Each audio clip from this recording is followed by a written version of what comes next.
Here's how to never run out of video ideas ever again.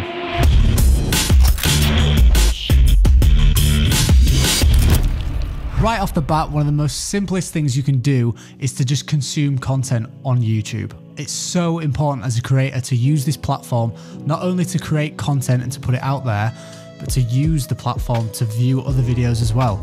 Don't just be a creator, but be a consumer too. Take a look at some of the channels that you like and personally subscribe to and see what it is about that channel that made you subscribe in the first place and what keeps you coming back video after video. I subscribe to a lot of channels that are in my category, my sort of niche, which is cameras, media, editing, that sort of thing. And that can be a really, really great source of inspiration from me by just consuming that content. But you don't always have to take inspiration from channels that are similar to yours or within your same niche. For example, you could be watching, I don't know, a Mr. Beast video, and you could take inspiration from the way that he paces his videos, his sound effects, his music, the way he designs his thumbnails, anything like that. And you could apply that to your niche, which, I don't know, let's say your niche is gardening tips, gardening tutorials. Sounds like one of the most boring things ever, right? But if you apply some of Mr. Beast's pacing or some of his sound effects or his storytelling to a gardening video, you could not only be the first person on YouTube to apply that sort of style to that niche, but that could be the most entertaining gardening videos on YouTube. So you can literally take inspiration from any type of channel that's not in your niche, and you could apply it somehow to your niche, no matter how far apart they are. I recently went down a massive YouTube rabbit hole and ended up on Constantine's channel, who he does a lot of work with the Sidemen, and he's putting out videos where he's designing YouTube studios for each member of the Sidemen, and they are just so fun to watch. I could binge that type of content all day long. And so from that sparked the idea for me to maybe do the same type of video. But I tried to make it unique to me, so I have a small office space at home, and I wanted to make a video about how you could turn your small office or bedroom into a YouTube studio for cheap. So I made that video, and if I hadn't been binging content on YouTube and stumbled upon Constantine's videos,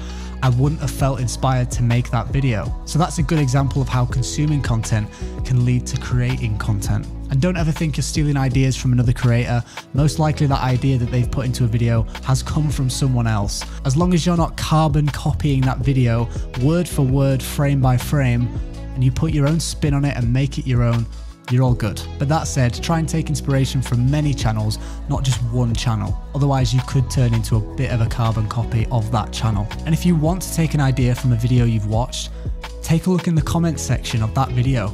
See if there's anybody asking questions that want to delve deeper into what that video may be about. Maybe someone's asked a question that you know the answer to, but the creator of that video has not answered that comment and has not made a video either answering that question. Maybe you could be the first person on YouTube to answer that specific question. So looking in the comments section of other videos that you look at, that could be a good source of inspiration too. Another great thing you can do is switch up your content. You don't have to be stuck in an office or an editing suite all day long, editing, recording videos. Get out and about, switch location, make your day part of the video. I know what it's like. You get so wrapped up in creating videos, editing those videos, that you get stuck in your office all day and you put your daily life to the side. But if you can still live your normal life day to day while vlogging along the way, that can really help. And switching locations can be a really good source of inspiration. If you're stuck in the same four walls every single day, you're bound to be bored, you're bound to feel a little bit uninspired. Obviously, you can't always get out and about with every style of video, but wherever you can, try and just switch it up, switch location, make things different. It can offer a different perspective on the video and can make you deliver your content in a bit of a different way than maybe you usually would. And this doesn't only make it more entertaining for the viewer, but it makes it more entertaining and more fun for you. Something I personally do is keep a list of all your video ideas.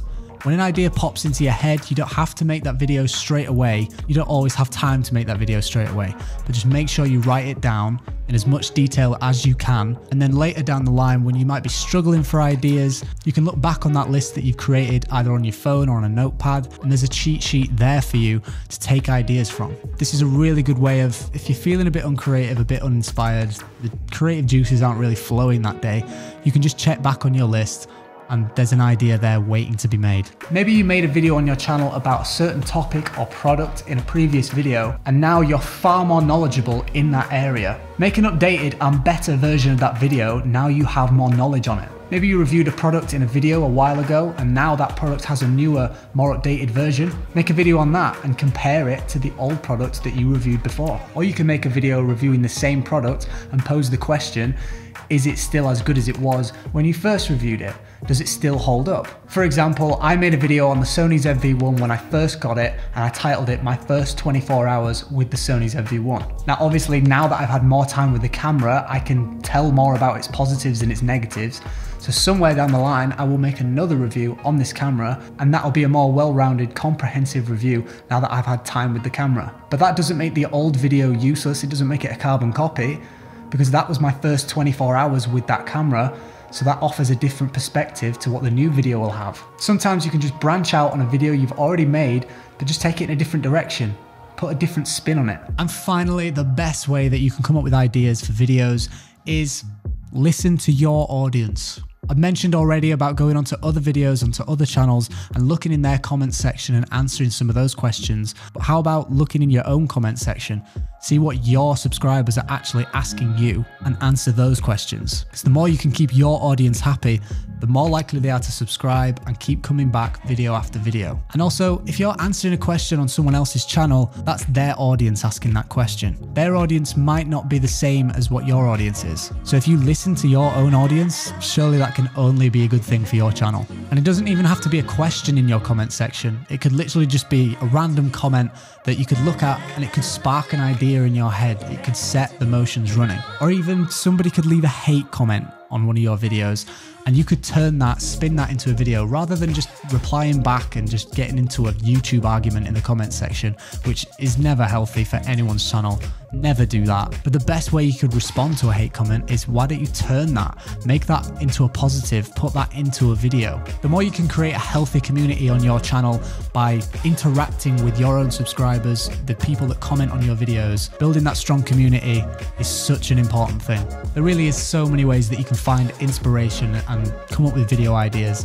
But hopefully some of the few that I've mentioned today can help you break through that wall and start creating some killer content. As always, if you have any questions, get at me in the comments. I'll try and answer as many as I can. Let me know, how do you come up with video ideas? But make sure to subscribe and I'll see you in the next video.